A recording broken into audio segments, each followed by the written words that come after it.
Hey everybody, welcome to another episode of Purple Insider. Matthew Coller here, along with CBS Sports Draft Analyst Chris Trapasso. I'm back from the owners' meetings. Got a little bit of sun, as maybe some of you saw in the previous episode where I was battling the sun. My Minnesota skin did not deal with that particularly well, but we did get a lot of information out of the Minnesota Vikings while we were down there. So make sure you check out the two podcasts that I did from the owners' meetings. But I'm back. It's snowing here, Chris. I feel like I'm much more at home. I need a slow ramp up to warmth, not just it thrown at me in 90 degrees in Florida. But how are you? You guys got snow in Buffalo? Actually, yeah, it's like one of those vintage rain snow mixes going on right now. We had like 2 weeks ago, we had a 70-degree day, fake spring, not really spring yet.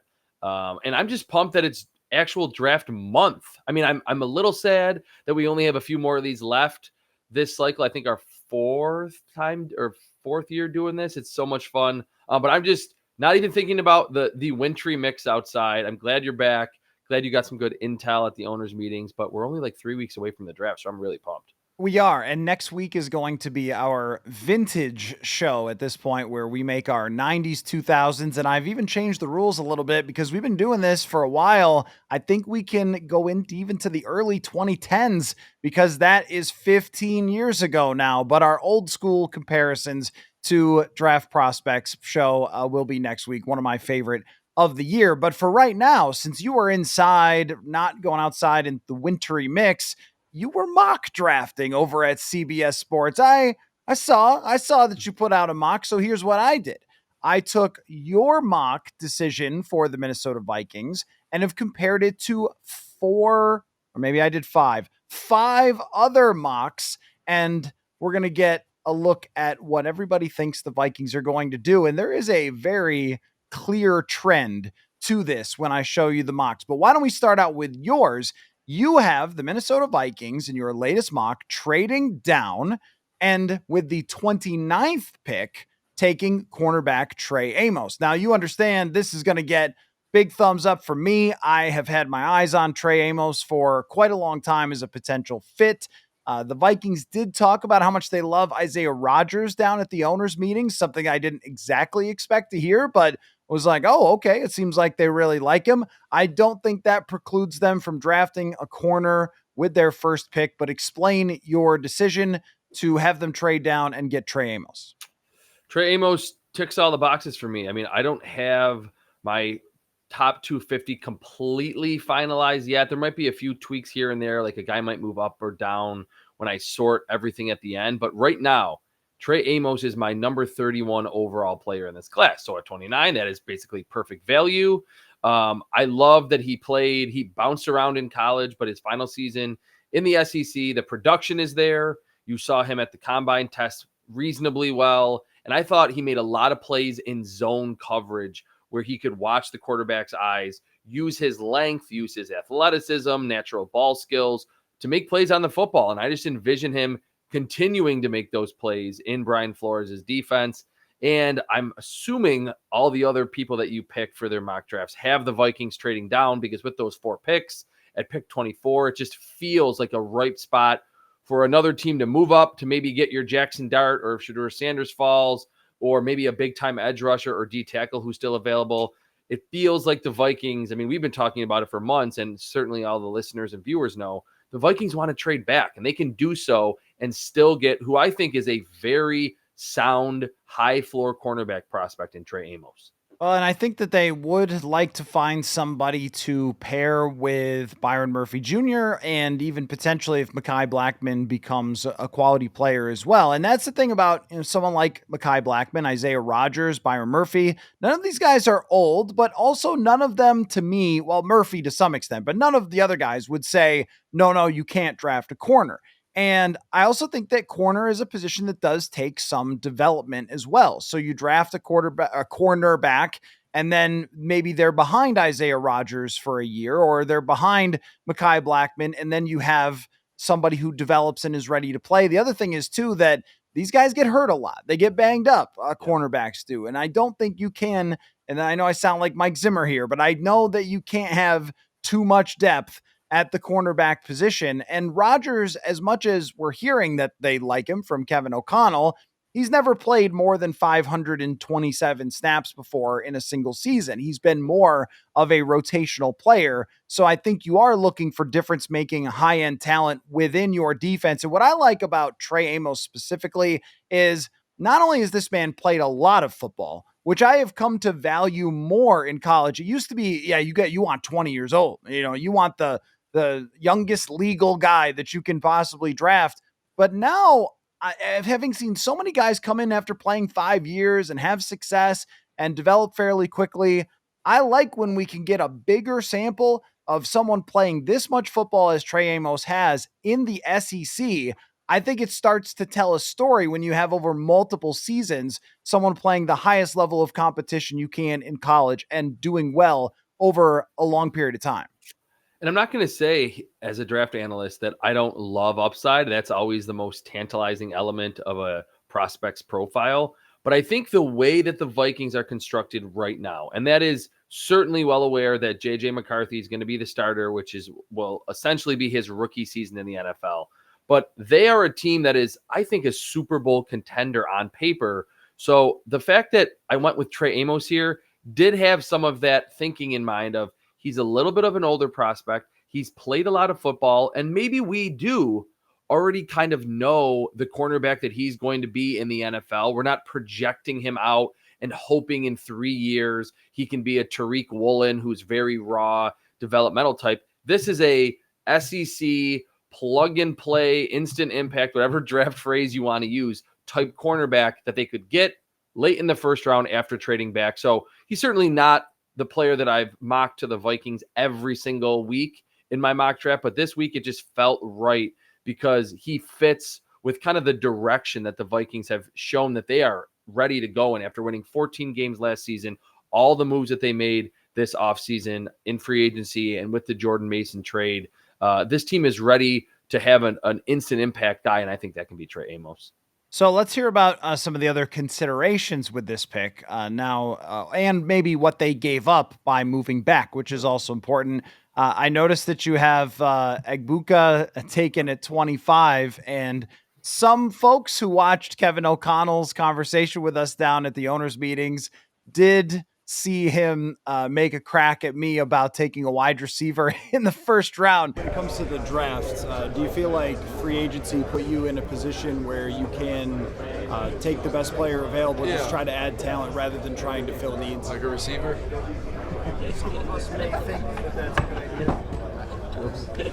Here's what I would say. I would say we've got to have a mindset of, I think best player available is good.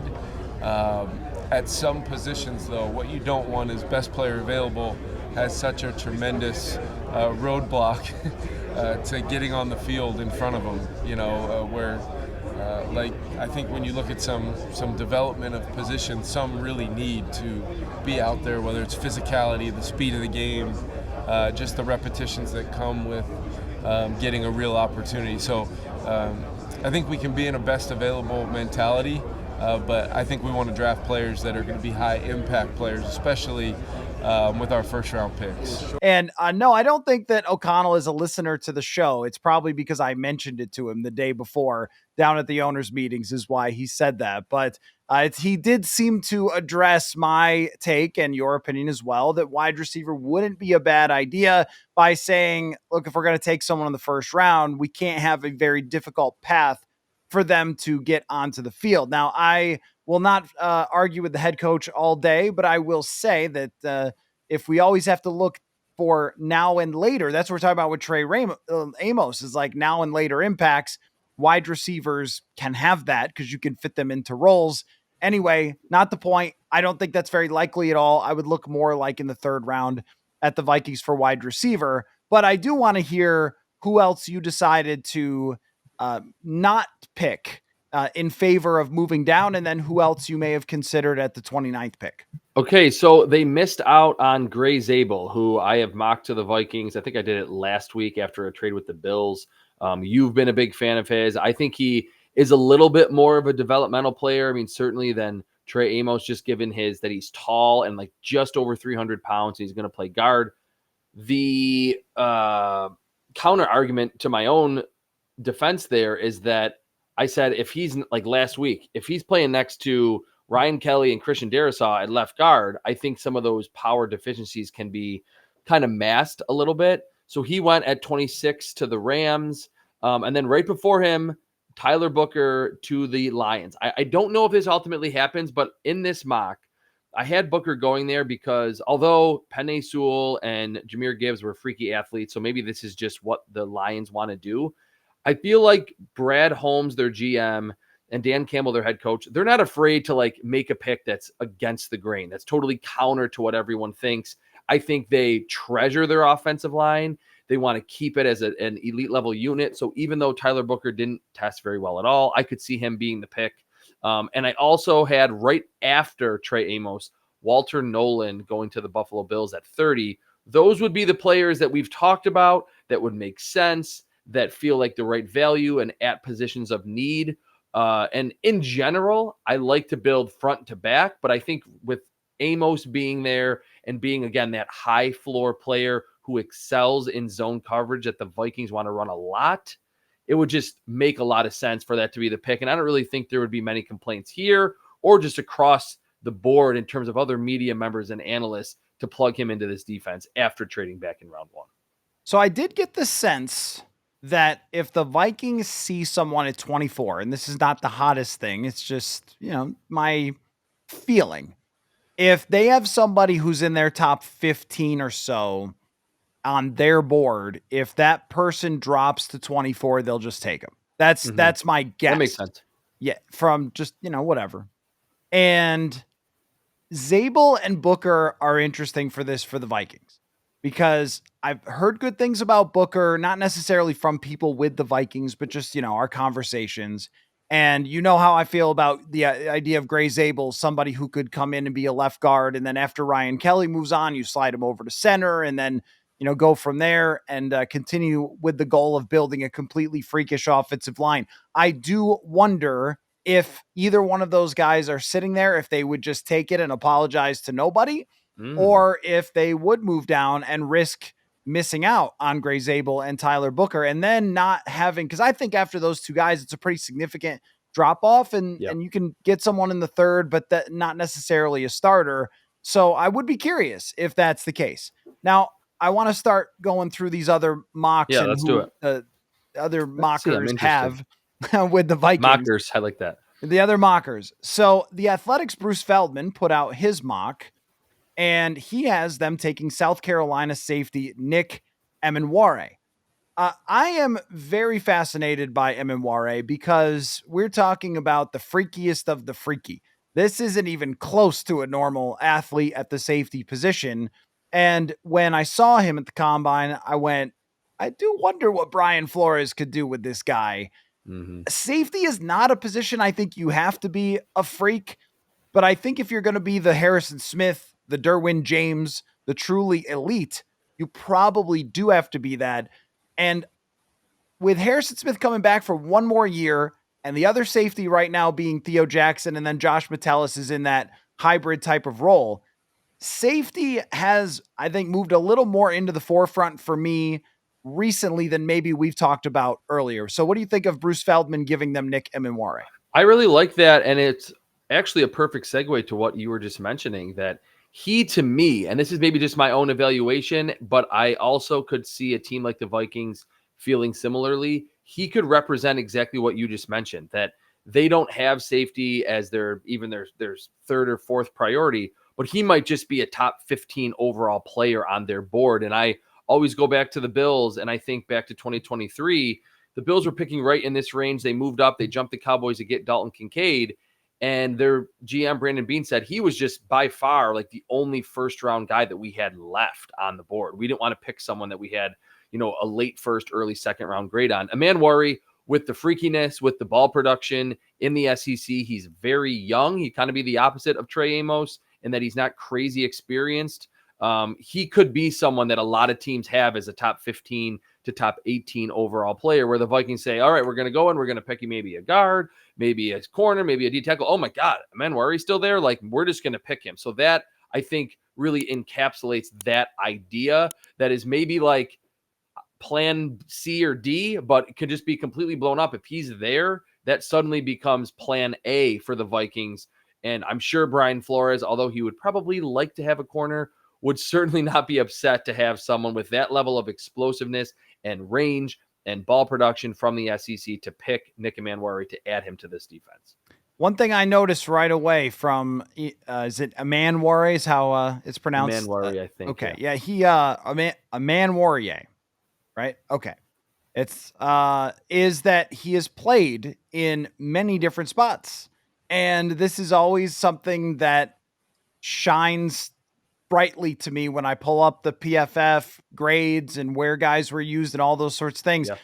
3 years of being used in different spots. Last year, he played 146 snaps in the slot, 414 in the box, and then 193 as a deep safety. And he had a coverage grade of 86.8 last year. I mean, all these things kind of point toward the direction of a Brian Flores type of player. How do you compare Malachi Starks and Emmanwori? I have them graded very closely. Let me look at my grade book that's right here. I have my big board up.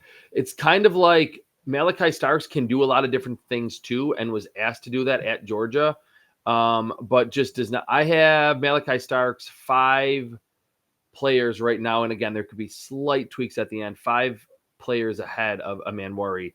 Starks is just a higher floor, and I think he gives you better man-to-man coverage ability, that if you need him in the slot, his hip flip is a little bit more fluid or smooth. But in terms of range and ball skills, Emmanwori is way more impressive. Like, again, we talked about it, I think 2 weeks ago, 27% of the passes thrown in his target area either ended in a pass breakup or an interception. That is incredibly high. That's Kyle Hamilton-esque in terms of what he did at Notre Dame. I think he's Jeremy Chin at the low end. He could be Kyle Hamilton or Derwin James, even Harrison Smith, who's a bigger, freaky athlete at the safety spot. So he would represent, oh my God, we just have to pick him. We wanted to trade down. We wanted a D tackle. We wanted a corner, but we just have to pick him because he's still available. Now, let me read what we got here written from Trevor Sikkema on PFF. And this is a little bit concerning to me. Now, I think if Brian Flores sees a guy that's going to fit, then we're just going to give him the benefit of the doubt and move on. And the performance, the fact that he does grade very well in coverage makes a difference to me.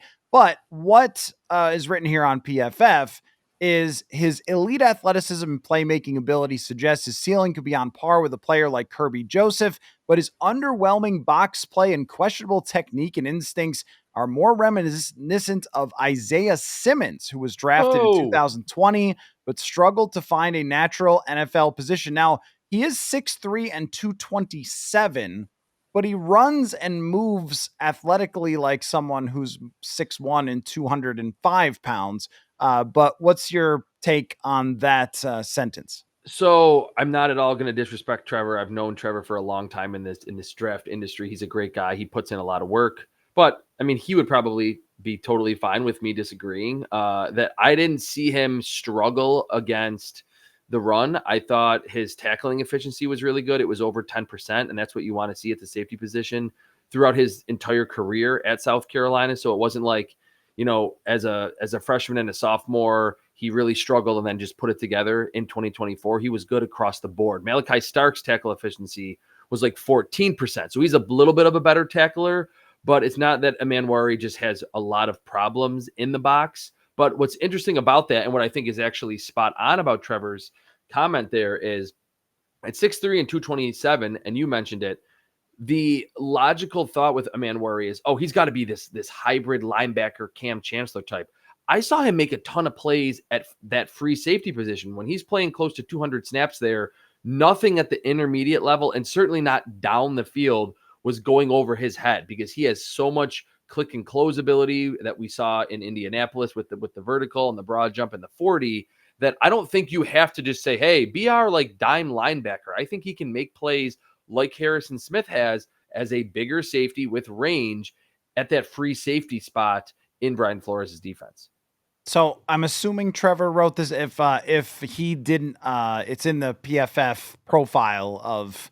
Trevor's great. I mean, I'm not trying to bash him at all. I just didn't see. I mean, I could see sometimes where there were, from just like racking my own brain, some questionable angles to the football, but a lot of the times he was taking a quote unquote bad angle and still got there because he's so fast. So I could see he's not a perfect prospect by any means. But what's interesting is that what Trevor or whoever wrote that at PFF is hinting at, like, oh, questionable box play. At 6'3" and almost 230, he's actually, I think, best as a roaming deep middle safety to just let everything stay in front of him and just fly downhill on dig routes, on posts, things like that. I think he's actually much better at coverage deep than most safeties his size. Well, and Brian Flores doesn't put these guys in a box. That's one thing that he puts guys in the box, but he doesn't put them in a box. He does not say, oh, well, Harrison Smith, you're just going to play this role, or Cam Bynum, you're just going to play this role. In fact, Kevin O'Connell was asked by an Indianapolis writer at the owners' meetings about Cam Bynum, and he said that what they liked about Bynum was that he could play up at the line of scrimmage, he could play deep. He played deep more often, but they did move him around when necessary. So that's what stands out to me about Emmanwori, is that he has already done this in college. But I also think, too, that it's just kind of a thing that's happened enough times where you have some crazy freak show athlete at this position at either like a smaller linebacker or a bigger safety that does crazy stuff at the combine that doesn't work out. And it's probably because their athleticism was so dominant in college and doesn't dominate quite as much in the NFL. But I don't think that means that he can't be a good NFL player. But anyway, let's move on to more comparative mocks that we have. Eric Edholm of NFL.com does have a trade down, and he decided to pick at 32, moving down with the Philadelphia Eagles, I believe, in this trade, to take Kentucky cornerback Maxwell Hairston, who is very fast. That is my scouting report on him, and I think I spelled his name wrong, so let me fix it. But as I fix it, you explain Maxwell Hairston. He's very fast. He ran sub 4.3 at the combine, and he is every bit that fast on film. He is the kind of new prototype that we've talked about for really the last couple of years of this sub 200-pound outside corner who plays bigger and has the twitch to match up. And I constantly use Jordan Addison as this example because he was so small, plays on the outside, and was a first rounder. He can match up with the Jordan Addisons, the Tank Dells, Deontay Johnson type players, Jackson Smith and Jigba, that are not that big, but are going to beat you with quickness and explosion off the line of scrimmage. He is a freaky athlete. I have a top 25 grade on him. I would really like this for the Vikings in that he's a pretty good tackler too, despite not being very big. There are some misses on film, but most of the dings that I give to these 185, 190 pound, or I guess that's probably even bigger than he is, like 180 pound corners, they're just diving at the feet of players. They're kind of playing with reckless abandon, even though they're so twitchy. Hairston's kind of like under control, despite being very feisty at the line of scrimmage and playing with a lot of aggression at the catch point. So this would be someone that would be, I think, a home run. And one last point, if we're talking about other players, I did a Bills show last week, and we got to have Greg Cosell on. And Greg Cosell, during that interview, we went through the cornerback position because the Bills are in that market too.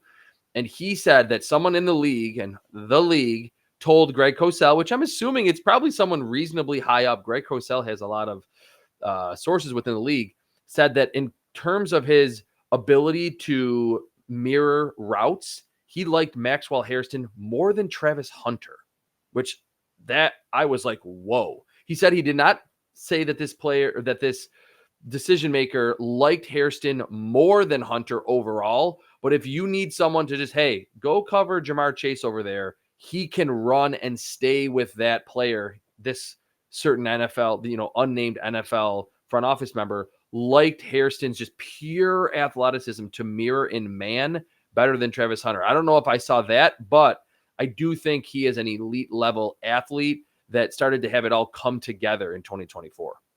Yeah, I think in past years I might have been afraid of the size a little bit.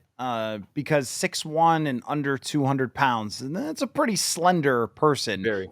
There's a little bit, I mean, I never know what to make about the injuries in college. The Vikings drafted a guy in Andrew Booth who was great at mirroring and had injury problems and was tall and pretty slender and then got hurt. But that doesn't mean there's a million corners. Like, that doesn't mean that this guy is going to be similar. And I guess his nickname is Mad Max, which He plays like Mad Max. will justified. matter to the Minnesota Vikings. And we saw that with Mekhi Blackmon, that one of the reasons the Vikings loved him so much was that even though he was small and undersized, he was a violent dude. And I think that Brian Flores does not care about heights and weights. Ivan Pace shows us that. Mekhi Blackmon shows us that. Isaiah Rodgers isn't the biggest guy, and they're just saying, hey, we really like him quite a bit. But here's the trend that's developing, and I'm going to move to the next guy, which is Mel Kiper, who thinks that Jahdae Barron is going to drop to the Vikings, which I like more than you like. But everybody seems to think the Vikings are going to pick a defensive back. And I even ran, just to compare, the mock draft simulator without me picking anybody. Just let it run through the whole first round. Mm-hmm. And the PFF mock draft simulator took Malachi Starks. All Everybody now seems to believe that the Vikings are going defensive back. So we've talked a lot about Barron on the show. We debated him, I think, on the last show. But what do you think of that overall trend that the world seems to think the Vikings are going in this particular direction? Okay, so it makes sense because I think being a longtime mock drafter, when we see teams do certain things or not address certain positions in free agency, we get to April and go, oh, they signed Jonathan Allen. And Javon Hargrave. They don't need D tackle anymore. They're definitely going to go corner. Then when the draft rolls around, at 11:30 on the East Coast or midnight, we look at that actual final board of 32 picks, and we're like, wait, that team actually signed 2 D tackles, and they still drafted Derek Harmon. Like, what the heck? So I think it's par for the course, and I'm certainly falling victim to that this week with the Trey Amos pick. But I don't think it's always so cut and dry that the teams will just automatically fill their most glaring need in round 1, then their second biggest need in round 2, and so forth. So again, if Nick Emmanwori is there, maybe he's just the best overall player. Maybe they just absolutely love the future of Derek Harmon or Walter Nolan and say, look, like the 2 D tackles we signed, we're super excited about this year, but we want to be able to sustain with JJ McCarthy only in year 2. We want to sustain our, status on top of the NFC for a long time. We feel like we can get by with a ferocious pass rush, a lot of blitzing, and then like Isaiah Rodgers types in the secondary along with Harrison Smith this year, and then Byron Murphy, draft a cornerback later. So it's not surprising, but I think we should continue all the way up until April 24th, talk about other positions, because just because a team does one thing in free agency does not preclude them from, shying away from a certain position in the first round of the draft. So why don't we do this? Why don't we do impromptu ranking positions that the Vikings could draft by the order of most to least likely? Knowing that Kevin O'Connell trolled me at the owners' meetings about wide receiver, maybe that drops it down on the board. I thought maybe my article could just convince the entire organization, but I don't know. Maybe it didn't. I'm not sure. But why don't we start out with that, and we could kind of go back and forth on it. What should have the top ranking? I mean, I think corner or safety is a good discussion. The one thing about corner versus safety is that corner is a little harder to replace excellence than safety is. You can get good, but one of the issues with getting good corners in free agency is Charvarius Ward is like 28 or 29. And corners have a reputation, just like running backs, of getting to their later 20s and then losing a step. And that might have even been a fear with someone like DJ Ward. And then they're just not the same guy. And then they grab, and then they get penalties and so forth. One of the reasons the Vikings like Byron Murphy is that he's more of his own corner, which I think is going to last longer. And he's also 27 years old as they're signing him. So when I look at corner, I think there were so many good safeties in free agency And that was probably true last year and it was probably true the year before. People don't pay them. That might be influential to the Vikings with the fact that teams just don't pay safeties and corners are a little harder to get. But I kind of go back and forth between that and guard of which one should even get the top billing. Because I also think that if you throw Gray Zabel or Tyler Booker into left guard and that guy is a beast, you might have the best offensive line in the league not named Philadelphia for several years if you end up pulling that off. Yeah, and it's good to have this conversation because we can look at this from where I have players graded, where Mel Kiper, anyone else has specific players or prospects graded.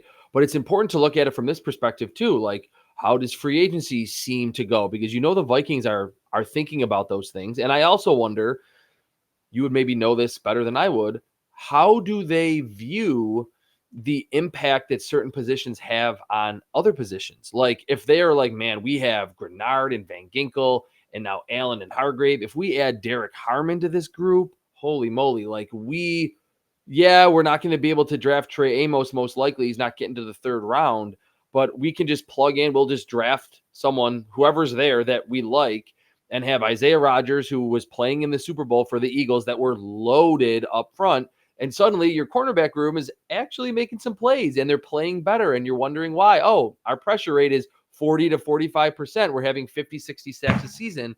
It's different for every team.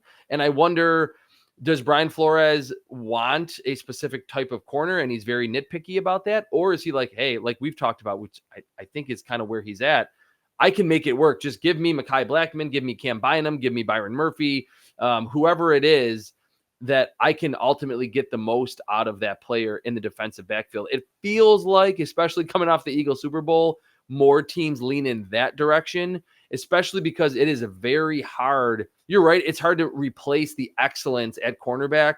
And if you look at the track record of first-round corners, it's especially late in round one, it's hard to find someone that's like a hit the ground running, instant impact. Like I was mentioning, Trey Amos could be that type of player. And it just feels like the quote unquote safer pick is usually a guy who's going to play in the trenches. And in this case, wouldn't be asked to be that number one, 60, 70, 80 pressure per season guy as a rookie. I think just philosophically, corner is a better position to pick than safety.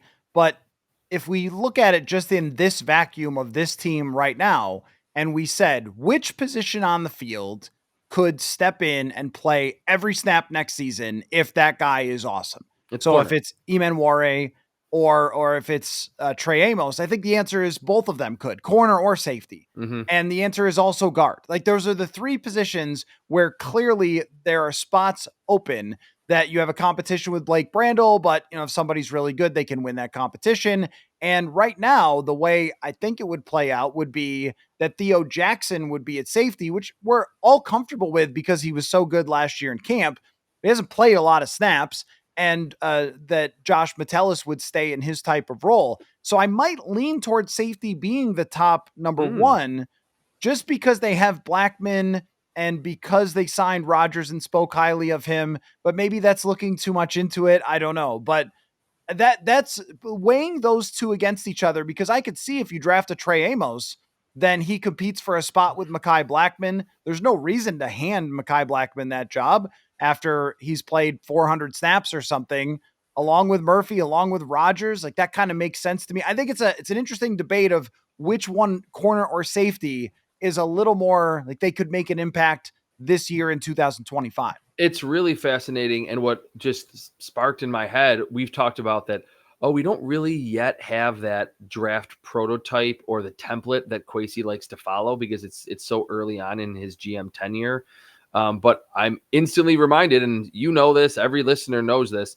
Last year, they signed Jonathan Grenard and Andrew Van Ginkel. Then they traded back to the first round to pick Dallas Turner. And everyone's like, oh, okay. And just like we talked about it, I think a month or two ago, Nolan Smith from Georgia was a similar undersized, productive player that the Eagles picked late in the first round the year before. And the first season was, oh man, he's young. He was coming off an injury. This was kind of a weird pick for Philly. By the end of the season and in the playoffs, in their road to the Super Bowl, Nolan Smith was as good as Josh Sweat in terms of setting an edge, getting after the quarterback. I think that's kind of the idea of a very similar prospect in Dallas Turner. So whether that was a one-off or the Vikings are like, hey, yeah, we're like our philosophy is bring in veterans that we know can play right away and then draft for the future right behind them, give them, sprinkle them in 200, 300, 400 snaps.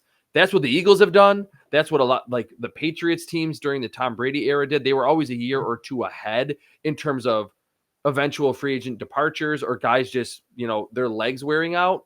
And that helped them sustain that level of excellence for so long. So I guess we'll find out on April 24th if that's something that the Vikings would do. But you're right, that cornerback or safety, that's the one. Those are the two positions that player could play instantly and then guard. Defensive tackle would be a luxury, but edge rusher was a luxury last year. And I think it's going to ultimately pay off for the Vikings. Well, and there's something about, so defensive tackle, I think, would be fourth. So if we're working out this list, I think you could say safety / corner. If we had to do it, I might slide safety above corner ever so slightly to number 1, and then corner number 2, and then guard number 3. Defensive tackle there is number 4. And one of the big things about defensive tackle is if you play Javon Hargrave and Jonathan Allen, let's say you play them 550 snaps each.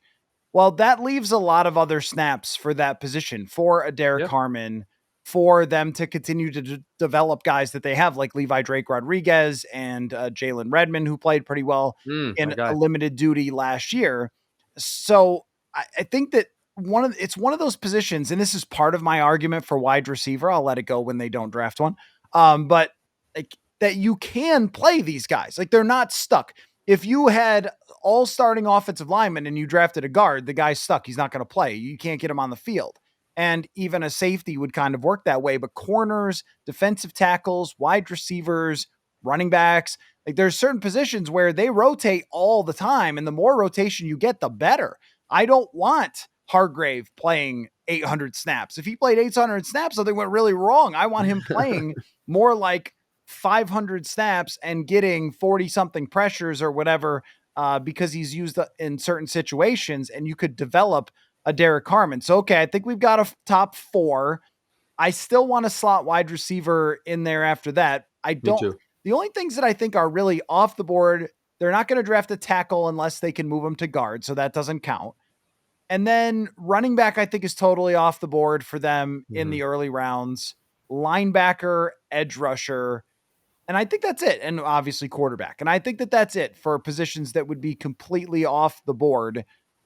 Yeah, I think so. What do you think, just real quick, about where they might sit in the 3rd round with wide receiver, if I can still convince them to do it? Because I like 2 guys from the same college. When I tell you that, do you know who I'm talking about? Yes, you were talking Jaden Higgins from Iowa State and Jalen Noel from Iowa State. 2 completely different body types, but both super explosive players who were really productive at Iowa State. Love both of them. I watched a lot of Iowa State this year. Their quarterback was a lot of fun. It's Anthony Becht's son, right? What's his name? Like Rock or something? Yeah. Rocco? I think that's right. Rocco. I think it's Rocco. Oh, great, Awesome, great watch. I mean, honestly, he was a lot of fun. He's a really good quarterback for them. And so I just enjoyed watching him play. And I was like, man, these wide receivers can really play. And both of them are kind of projected in that range. I think it is lacking in superstar wide receiver talent, but deep in quality potential number 2/3 wide receiver talent. This is the draft which I guess, okay, I'll say something. Every year, and I hope that I've never said this, you always hear it. Literally, I think that my almost 15 years of doing draft stuff, you always hear the talent from picks 15 to pick 70 are not that different. It happens every year. There's never like 32 blue chip prospects. So I'm not trying to go down that path, but I'm trying to say more distinctly that at wide receiver, yes, okay, there's Travis Hunter, Ted McMillan is a fine prospect. I love Luther Burden more than the masses, but this would be a draft where I would just wait until the 2nd or 3rd round. Like there is no need to force it. I like Emeka Egbuka from Ohio State. I don't think in every other wide receiver class he would be a surefire 1st rounder, and it feels like he's probably going to go there. So yeah, I think whether it's Jaden Higgins, Jalen Noel, Torrey Horton from Colorado State is a really fun watch. Jalen Lane from Virginia Tech is also, if you need someone in the slot who's super explosive, he's another one. So yeah, I think the smarter teams will look back 3 or 4 years and go, yeah, okay, Ted McMillan, he's okay. He kind of is like a light version of Drake London. But really the teams that got the best value were the ones that waited until round 2, round 3, even round 4. It feels like that's the true strength of this draft after we had really been spoiled at wide receiver with the Jamar Chases and the Jalen Waddle types, Devontae Smith types. There's just not those collection of elite talent. So wait until the 3rd round and pick your guy and still get a pretty good player at that position. Okay, let's go back to your mock. Do you have it in front of you? Your I Chris do. I do. Trapasso mock that was posted, I think today, right? Today, yes. Okay, I want to run through it, and I want you to make a noise when we get to a spot. I'm just going to read the names and where Okay. you've got guys. Make a noise when you get to a spot where you think it's some sort of hot take, okay? Because there's so much consensus about how this is going to go. So just make a And football it never noise goes or that yell way. Okay. something or whatever as I start to go down your picks, okay? Okay. So at the top, not exactly the hot take. Cam Ward, number 1 to Tennessee. Travis Hunter to the Browns, number 2. Abdul Carter to the New York Giants. Will Campbell to the New England Patriots, despite his little tiny alligator arms, or maybe not. Mason Graham with the Jacksonville Jaguars, which is in every mock, and it should be. Armand Membu. All right, let's stop the there. Let's stop Raiders. there. Okay, let's start. Let's stop with Membu. Because everyone's got the flashy pick, whether it's McMillan or Ashton Genty. I think he's the odds-on favorite to go to the Raiders at 6. And what I wrote is that their new GM, John Spytek, was in Tampa Bay, had a front row seat to Tristan Wirfs, and saw how hugely impactful he was to winning the Super Bowl as a rookie in the Tom Brady year and just becoming probably the best young-ish left tackle in the league, along with Christian Darrisaw. That I wouldn't be shocked if like a new GM is like, I'm not picking a running back at number 6 overall when we have Geno Smith in the twilight of his career as our quarterback and Chip Kelly there. So Membu, you don't see that a lot, but I just feel like I would be a little bit surprised if a young, and I think he's relatively young, new GM would go running back at number 6 overall. Okay, the words "stop right there" are not a football noise, but I'll allow it. And I am curious though about. I mean, Genty is such a freak, but it still is a running back. And I think that what free agency showed us was Najee Harris didn't suddenly get some gigantic contract, and one guard got crazy overpaid, but not a lot of guards. So we were sitting here thinking, "Oh man, this is going to be a crazy year where guards get all the money and running backs." The league did not really change the way it viewed positional value. And I wonder if they will or not with Genty. All right, I'm going to keep going. Make a noise this time. All right, Tyler Warren to the Jets. Reasonable. The tight end from Penn State who plays like a lot of different types of ways. Jalen Walker, the edge rusher to Carolina. Shadur Sanders to New Orleans. Do you want to make a noise here? Make a noise. I'm doing my a football noise? No, that was not a football noise. That was Kramer when he saw Joe DiMaggio in the diner. I was trying to do that. We watched that one recently. I was looking for like a or something. like NFL blitz back in the day. Yes, exactly. Should you think Shadur Sanders will go top 10 to the New Orleans Saints? At this point, yes. I feel like that is a team that I've said this throughout the whole draft process. I think 95% of owners and GMs are like, we don't really want the whole circus and Dion and my kid should be playing and entitlement. I think the Saints would be one of the teams that are like, we have been very blah for a long time now, post Drew Brees retirement. And this is probably the last season of Derek Carr, who is very blah as a quarterback as well. So even though Sanders has a high floor and feels as NFL ready as any quarterback in this class, I just think that they're like, hey, we are always in cap hell. Let's get like the most expensive, most valuable position cost controlled for the next 4 or 5 years. I think it's a very smart pick because I also feel like having played at Colorado and gotten sacked every third time he dropped back, he is not a guy who's ready to play right away. And it would be a good situation for him to step in, wait a year. Now, how anybody feels about Shadur Sanders seems to be up in the air. My theory is that when a quarterback is debatable about being in the top, they're probably not in the top. That just goes back, to like the Will Levises and stuff like that and the Malik Willises, that if it isn't really locked in, then it probably isn't going to go great for that guy. But it starts to get in the range of, this is a team that could draft a quarterback and then wait.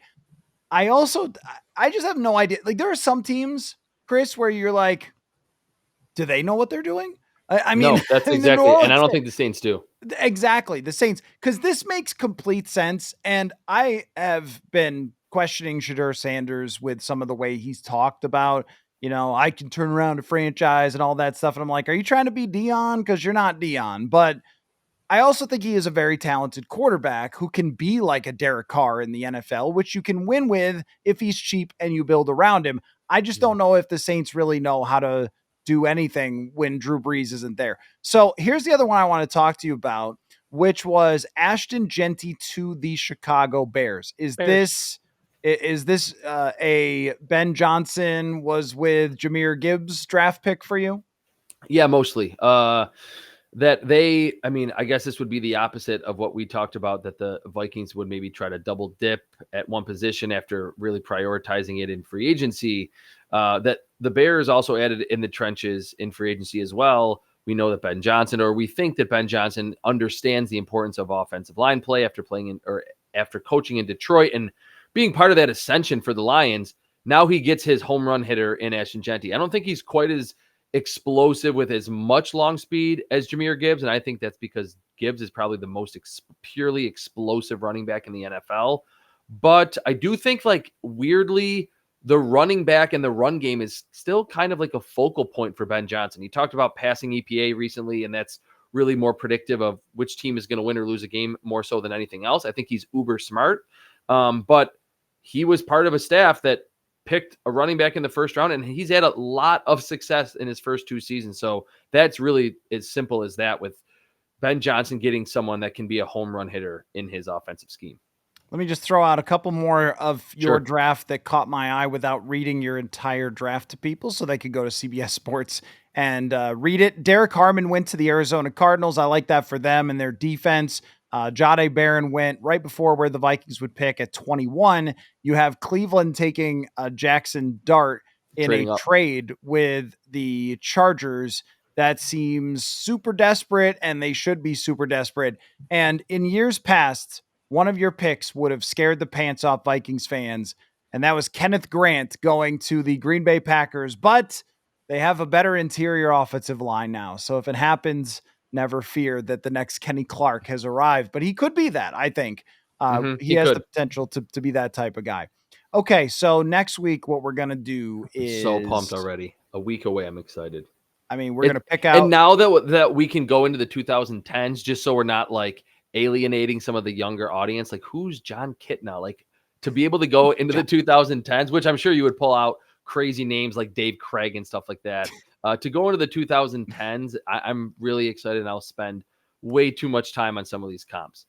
Love it. That will be, it's always one of our most fun. It's right when I think we're too far away to be like really hyping up draft. And we're also not close enough to, almost feel like we're there. So it's the perfect timing for next week. We will do it then. And we will spend every waking hour thinking and preparing about these 90s, 2000s, 2010 comps for many of the first round draft picks, especially ones that we've talked about for the Minnesota Vikings. So Chris Trapasso, make sure you go check out that mock and all your great work over at cbssports.com. And we will talk the best player available, which is kind of the theme for the Vikings, right? As long as he's not a wide receiver, according to KOC. Just kidding. Football. All right. We'll talk to you later. Football.